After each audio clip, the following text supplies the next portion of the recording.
आज हम बात करेंगे शिक्षा के ऋण की। भक्तों, ऋण मुक्ति धाम में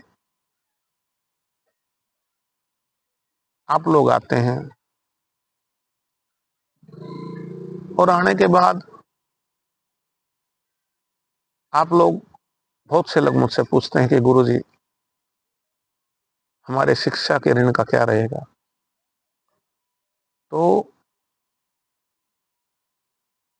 आपके जीवन में शिक्षा ही एक ऐसी चीज है जो आपके जीवन को,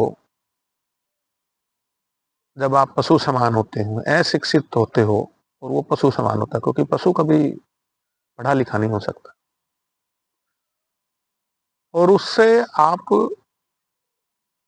शिक्षित होते हो, और शिक्षित होके धीरे धीरे पहली क्लास, दूसरी क्लास, तीसरी क्लास, चौथी क्लास, पांचवी क्लास, इसी तरह शिक्षा प्राप्त करते करते आप में से बहुत लोग, कोई एलएलबी कर लेता है, कोई बीटेक कर लेता है, कोई एमबीबीएस कर लेता है, कोई यूनिवर्सिटी में प्रोफेसर लग जाता है। और वो शिक्षा के आधार पर आप अपने आप को काफी संतुष्ट और आर्थिक रूप से मजबूत बना लेते हैं। वो शिक्षा ही ऐसी परिस्थिति आपके लिए पैदा करती है कि आप किसी और के लिए भी कुछ देने के योग्य हो जाते हैं। इसलिए आपके जीवन में सबसे पहले तो माता का ऋण होता है, फिर पिता का होता है, और इस जगत में जो आपको लेकर आया परमात्मा का ऋण होता है। दूसरे नंबर पर अगर कोई ऋण है जो आपके जीवन को बहुत सभ्यता से और उचित तरीके से जीवन यापन करने की परिस्थिति पैदा करता है, तो वो शिक्षा है। इसलिए आप अपनी शिक्षा के माध्यम से दूसरों को भी शिक्षित करने का काम करें, और शिक्षा का ज्यादा से ज्यादा प्रसारण आप करें, लोगों को शिक्षित करने का काम करें।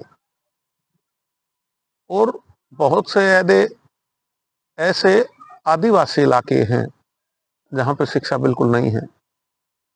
इसलिए मैं ऋण मुक्ति धाम से जुड़े हुए सभी भक्तों को कहना चाहूंगा कि आसपास आपके अगर कोई शिक्षा से वंचित है, तो या तो आप उनको ऋण मुक्ति धाम में ले आओ। ऋण मुक्ति धाम उनको शिक्षा के लिए काम करेगा। नहीं तो मैं कहूंगा कि आप लोग उनकी मदद करो। आपका ऋण मुक्ति धाम में जुटने का तभी ऋण मुक्ति धाम को भी लाभ होगा और आपको आशीर्वाद मिलेगा, तब आप किसी की मदद करेंगे। क्योंकि जब तक आप मदद नहीं करेंगे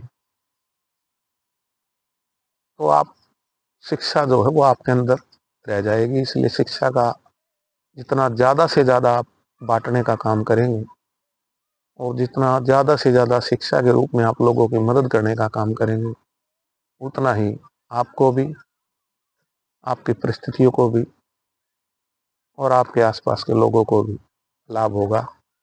और ऋण मुक्ति धाम के सभी भक्तों को ऋण मुक्ति धाम की तरफ से ये आदेश दिया जाता है कि शिक्षा का ज्यादा से ज्यादा प्रचार करो और शिक्षा पर लोगों का ध्यान दिलाओ।